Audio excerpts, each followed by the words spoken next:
നമ്മൾ ഇങ്ങനെ വന്നേക്കാണ് മാർക്കോടെ ഫിലിമിന്റെ റിവ്യൂ പറഞ്ഞ വന്നേക്കാണ്.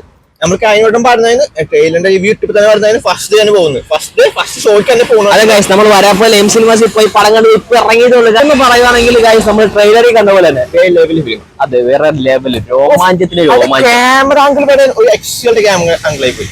അതെ, പിന്നെ ബിജിഎം ഒന്നും പറയാനില്ല. ബിജിഎം ഒക്കെ മറ്റേ ഇതിനകത്ത് ആ ട്രെയിലറിൽ കാണുന്നില്ലേ, അതുപോലത്തെ തന്നെ കിടുക്കാച്ചി ട്രെയിലറിൽ തന്നെ എനിക്ക് സിനിമയിൽ വരുന്നത് ഗൈസ്. അതല്ല നമ്മൾ പറഞ്ഞത്, ഇത് ഒരു 18+ പടമാണ് ഗൈസ്. കൊച്ചുപിള്ളേരെ തന്നെ പേടിക്കും പേടിക്കുന്ന വെച്ചാൽ ഫുള്ള് പ്രൂവാലിറ്റിയാണ് കാണിക്കുന്നത്. അതന്നെ രക്തക്കളിയാണ് ഗൈസ്, രക്തച്ചൊരിച്ചിലാണ് പടത്തിൽ. ബ്ലഡ് മാത്രമേ ഉള്ളൂ. അതെ, അങ്ങനെയുള്ളവർക്കൊക്കെ ഇഷ്ടപ്പെടും. വളരെ മനോഹരമായ അടിപൊളി ത്രില്ലിംഗ് ആണ് കേട്ടോ. ജോൺവിക്കിന് അത്ര ഇല്ലെങ്കിലും നമുക്ക് ഏകദേശം മലയാള സിനിമയാണെന്ന് നമുക്ക് തോന്നിപ്പോയി. ഒരു ഇംഗ്ലീഷ് സിനിമ കൂടുതലാണ് സാധനം എടുത്തു വെച്ചിരിക്കുന്നത്. ഉണ്ണിമൂന്നനൊക്കെ ആണെങ്കിൽ വേറെ ലെവലാട്ടാ. ഉണ്ണിമൂന്നന്റെ പ്രസൻസ് ആണെങ്കിലും ഉണ്ണിമൂന്നൻ കി ജയ്.